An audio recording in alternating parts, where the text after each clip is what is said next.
Hey fellas, Omaha here, and welcome back to With a Y, and today I wanted to talk about some of my spoiler thoughts for the Digital Circus finale. I did a non-spoiler theater experience review about a week ago, right after I had seen the actual movie in person, and now that it's been a week and I feel like people have had a good opportunity to see it for themselves, I'm going to be talking about all my thoughts about plot and the presentation of what was actually in the meat of the episode now. This isn't so much a review as it is just a general thoughts and discussion thing. I definitely need to rewatch this, and I'm going to give like my at-length thoughts on the show and the finale on the main channel after it's released on YouTube. So this is your final warning. We are going mask off with everything that happened in it. Jax is doomed! We kind of do that from the start. I was kind of surprised how early they abstracted him in the movie. Like, I thought like there was going to be a much longer drawn out bit with him just going through it and then just giving up on it altogether. But I think it makes sense in the way they chose to go about it, where we just get a lot of exposition on him, like when Pomni decides to confront him in the dark and go through all his past traumas. That is like one thing I wasn't expecting from the episode so much, was just how flashback heavy the entire thing was. Like, I couldn't give you percentages on the runtime. It felt like at least half of it, or at least the scenes that gripped my attention the most, were the meat of Jax and how he got to the surface and his first reactions to being like a fictional character. And another thing that surprised me was just how much ribbit we got. Sure, they teased it in the trailer, but if they were willing to reveal that in the trailer, I figured it was going to mean that it was like a rather small section that maybe just contextualizes some stuff from Jax's past. But in vignettes, we got the entirety of the time of Jax's relationship with Ribbit, Kaufmo, and pretty much everybody else in the circus. We have a lot of the circus's history now presently accounted for, all the way from Jax's entrance into the circus to, you know, the end of the show. I feel like the amount of flashbacks they were using could have easily gone wrong, but I feel like it was the part of the movie that answered the most amount of questions that people had asked about, like, what exactly happened before Pomni got there. And the way they delivered it was probably the most satisfying out of any of the big reveals that were in the episode. Like, this part didn't bother me personally as much, but like they did just kind of drop the confirmation of Soma theory, where the characters in the circus are all brain scans and their human selves are just out there in the real world living their lives, like in like a single line from Kinger. Given it was kind of appropriate that Kinger did so in that moment, considering how high the stakes were and the fact that like they have just completely shifted the status quo and not knowing entirely what you're working with, is probably not a great idea. I think my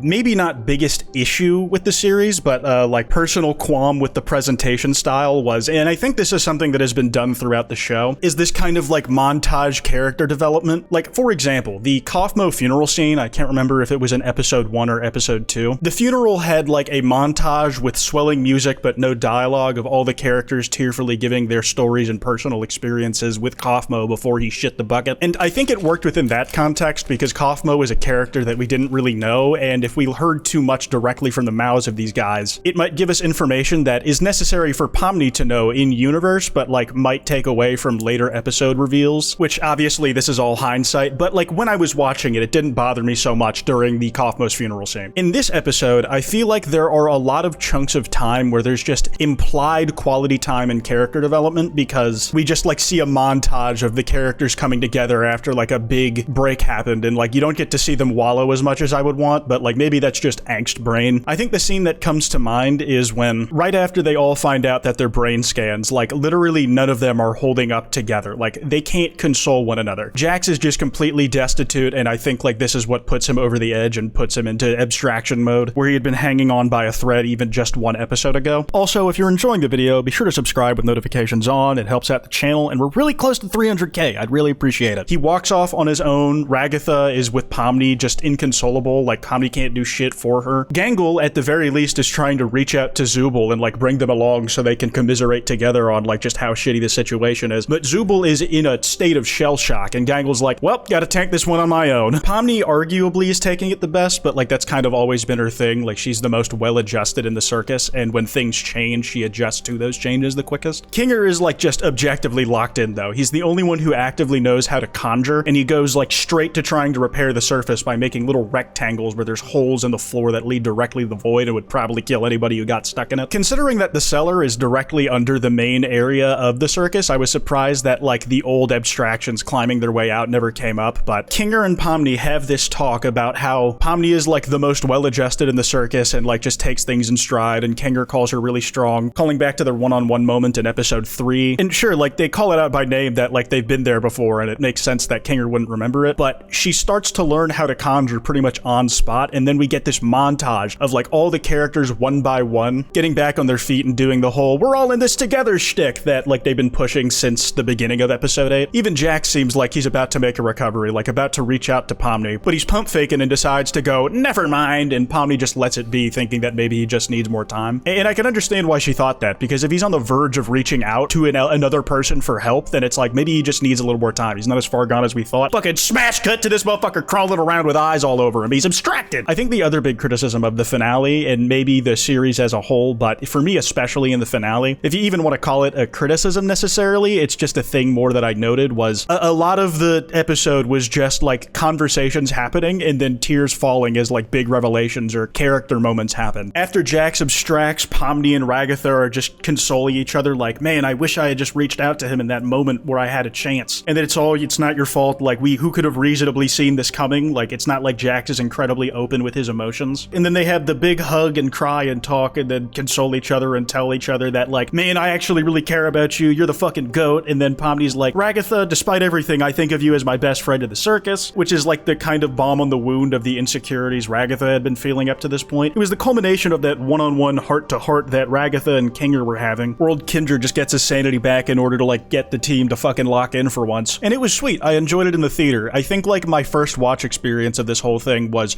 definitely enhanced by it being in like a collective setting, and also because I just like had general bias towards liking a thing that I'd been following for so long. I'm not above admitting that I was going in with like some bias towards enjoying it, even if like I knew it was gonna have flaws. Everything of course does. The montage storytelling of it works for me, like when they were doing the flashbacks of Jax moments after like he's well beyond the pale, because he steps on some conveniently placed flashbangs. Like, genuinely, where the fuck did those come from? Were they just leftovers from the They All Get Guns episode that like Kane forgot to clean up before the next adventure? And then the whole gang is there to team up and pull Pomni out of Jax while she's like just been abstraction corrupted by literally being inside the motherfucker for a prolonged period of time, accessing like all his deepest, darkest secrets. For me, it was a real "we are the digital circus" moment that I think might have hit a little harder if we had gotten like a few more scenes of how they actually physically coped with the brain scan thing, instead of it just being implied that they got over it, or if not got over it, found a place of stability to like try and make something new out of this gray circus they all now live in. I don't really have a problem with the montage of them like making a little darkness castle for Jax to sleep in, like the new fucking family dog of the circus. And I was a fan of that ending montage where it's just a bunch of slice of life shit where like you get to see Kane actually being part of the group. Because beyond like the resolution of Kane saying, "I'm gonna leave all the worlds open all the time and I'm gonna make this place better for all of us so that like it's a more habitable environment for us to exist in," unless like you were willing to like transition this into a season 2 or just a slice of life anime where you're just showing various adventures and things they do on the regular for fun, and it's all good vibes and laughs and comedic timing, then there's not really a better way to show all that. As bittersweet as it is to see them all get to go on without Jax, like the motherfucker's just stuck, I was really surprised that with all the buildup they were doing and access into Jax's mind, the deepest maybe any character in the digital circus, past and present, have ever gone into the psyche of someone who abstracted. I thought like Jax hugging it out with Pomni at the end was going to be like her Jesus moment and the savior theory comes true, with a slight bend where she doesn't get them all to escape, but instead gets them all to like remain sane. I thought like abstraction was going to be solved, that we were going to get like our happy ending. Not that that necessarily would have been good, but as bittersweet as it was to like see Jax not get to be a part of that daily life and better status quo that they've been able to create, where they actually get to do the things they want in the circus. As a known longtime Jax hater, I would say the funny line of, "I want him dead, I like bad things happening to him." I always stood by that. Like, I mostly like how he's written in the show, even if like he's a guy who does bad things. Like we see in his flashbacks that he just pushed everybody away and like started shutting them out, sometimes after he had been vulnerable with them and was scared that by being vulnerable they could hold something over his head. And it was shutting them out that made those people feel alone and led to them abstracting. Of course, not entirely on Jax, it's the circumstances as a whole that are fucking people up, but it's in those circumstances not having someone by your side that you thought you were close with that was like, did them in like ribbit. I don't think it would have made sense that just because it's a different person essentially getting Jax to open up in the same way Ribbit did, that he would immediately change, and by the time that like he was on the verge of it, it was too late. You can't save someone who doesn't want to save themselves and all that. Revealing that they are humans at the start of the episode was pretty abrupt, but I think the payoff for it worked when we actually got some closure on their human lives and that they were out there and somewhat thriving, at least in comparison to the things they left behind when their copies first entered the circus. And I feel like if you're presented with that information in that situation, there's two ways you can interpret it all. It's like you can get really fucking pissed and miffed that like